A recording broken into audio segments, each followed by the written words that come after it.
Good morning, friends. Welcome to our next learning session. And today I'm going to talk about a respiratory disease.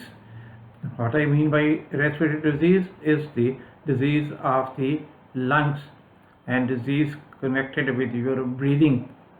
So, this is a breathing problem which I'm going to discuss today.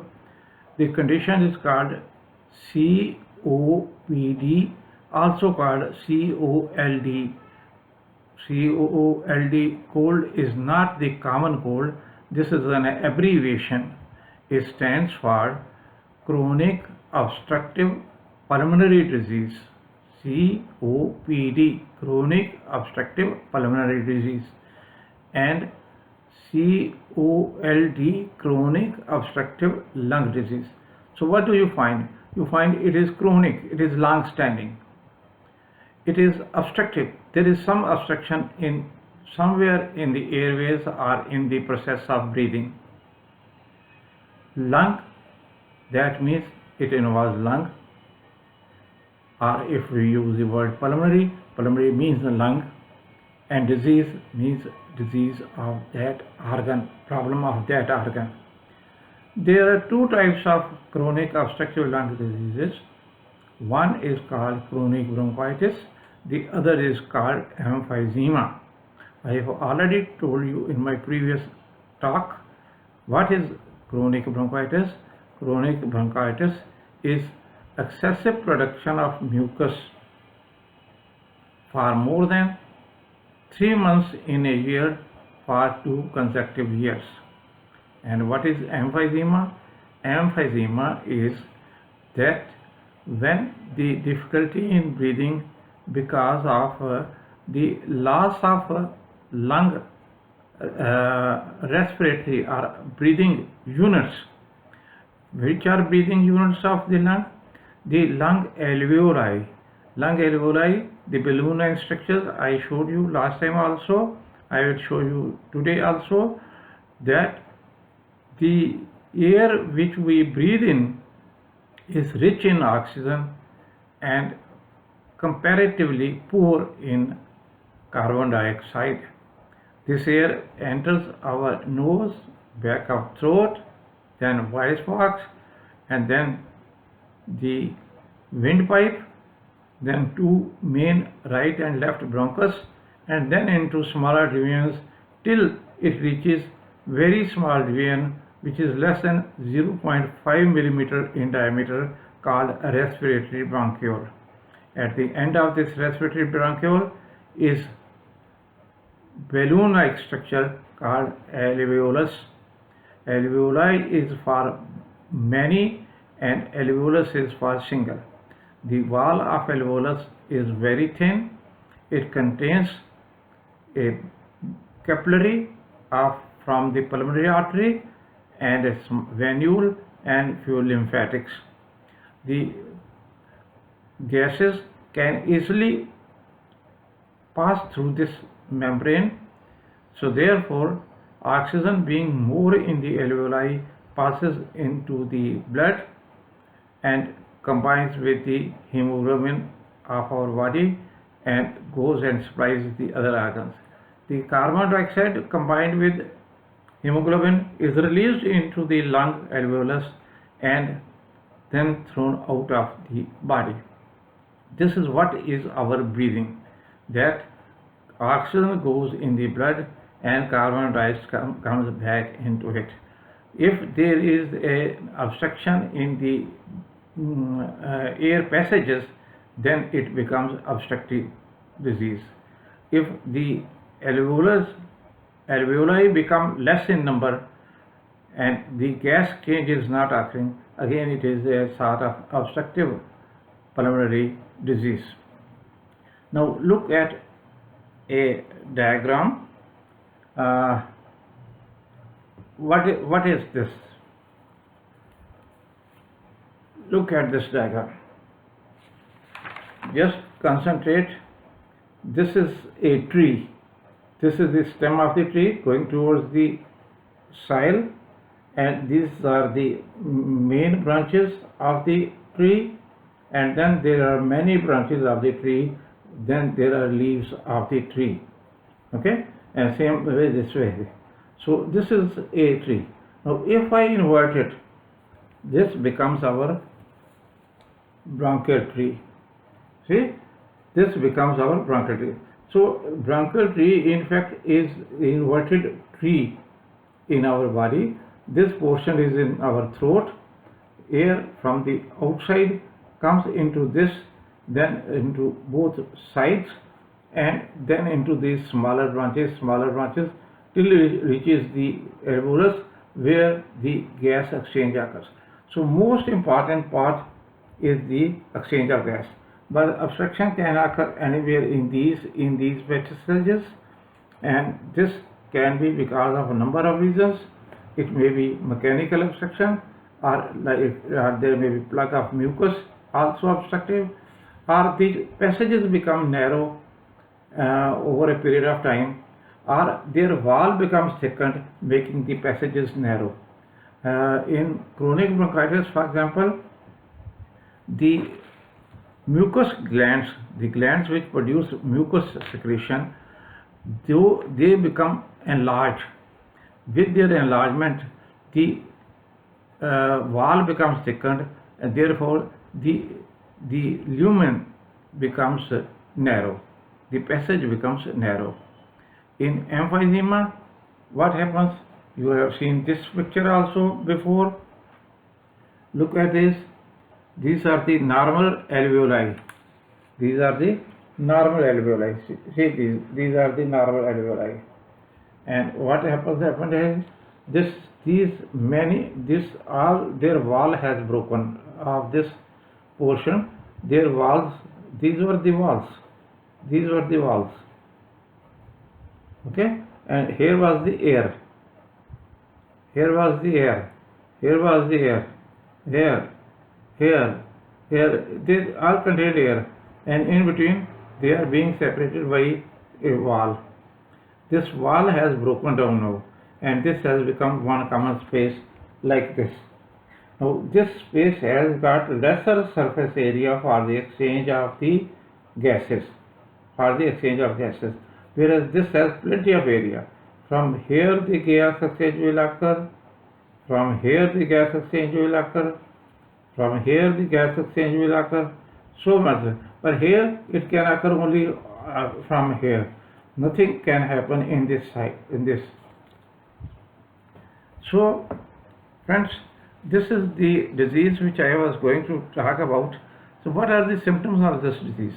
The major symptom of this chronic bronchitis is the cough with increased production of sputum, as I said before also, and this cough does not go away easily. This troubles you quite a lot, and it over a period of time it becomes long standing.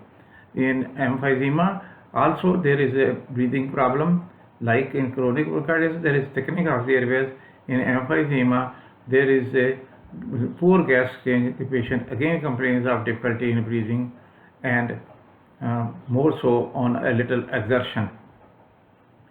This is the most important symptom of this chronic obstructive lung disease. Can it be diagnosed by a test? Yes. The answer is simple. It can be diagnosed by a simple test called spirometry. In spirometry, you blow into a tube, and we record how much time you take to release all the air you have in your lungs, and what is the maximum is blown out in 1 second. So it is called FEV1. FEV1 stands for abbreviation forced expiratory volume in first second. FEV1. 1 stands for first second. F for force, E for expiratory, and V for volume. Expiratory means breathing out. So how much you breathe out in first second, that is the thing. In a normal person, about 80 to 85% of your breath which you are taken in is blown out in the first second. In the second second, the rest 10 to 15% will be released, and if the remaining part will be blown out in the third second. This is the respiration, and this is important. If this is prolonged, this is the chronic obstructive lung disease. Why it is not diagnosed early? Everybody will ask. The reason is simple, that the symptoms develop slowly, and the patient has a tendency to attribute these symptoms to something else. For example, growing older. Patient may say, I was alright, I used to run also, but now for last about 3 years my capacity has decreased. Now I become breathless, and because of increased age. It is not in fact increasing age, it is the chronic obstructive pulmonary disease which has developed, but you are attributing it to your increasing age. Then sometimes you compensate it by certain other means, then also you don't go to the doctor and your diagnosis is missed. Can you have COPD and asthma combined? You all know bronchial asthma. What is bronchial asthma? Bronchial asthma is a periodic disease in which there is a difficulty in breathing combined with wheezing sounds due to the narrowing of airways, and this narrowing is usually reversible. That is the major difference between these two. In chronic bronchitis, the obstruction is fixed, whereas the bronchial asthma, the obstruction varies, and it may spontaneously disappear. It may come only when you are exposed to an allergen, but in chronic bronchitis, this is not the case.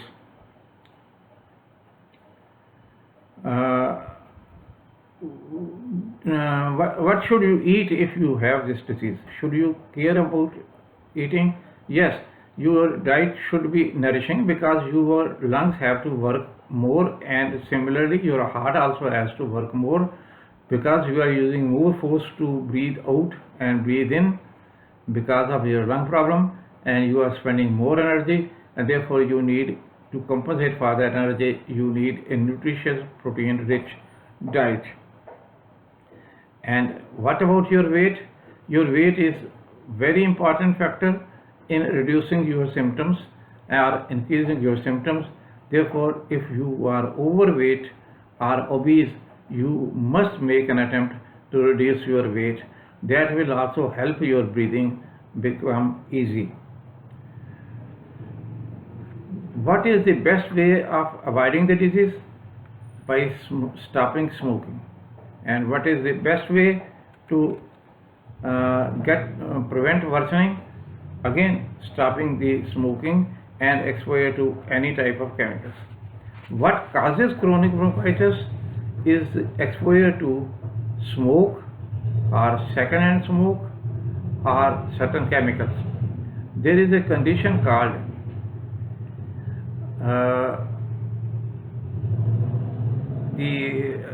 which occurs below the age of 40 years usually. It is a genetic predisposition. There is a deficiency of an enzyme called alpha-1 antitrypsin, and in such patients the emphysema occurs at younger age. To avoid deterioration, these patients must have two vaccinations, flu shot every year. Remember it, flu shot is very important because 70% of throat infections and from throat to the lung infections, they occur because of the flu. If you have a prevention against flu, you will be doing a lot of help to your lungs.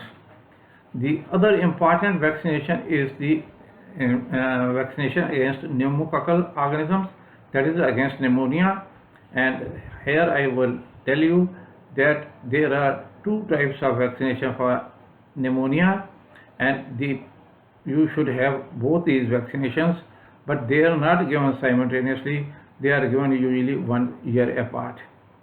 But you should get these done from a qualified doctor who understands the difference between covalent vaccines and polyvalent vaccines. So knowing this much, you can prevent your problem. What is the treatment you require? You have to avoid exertion.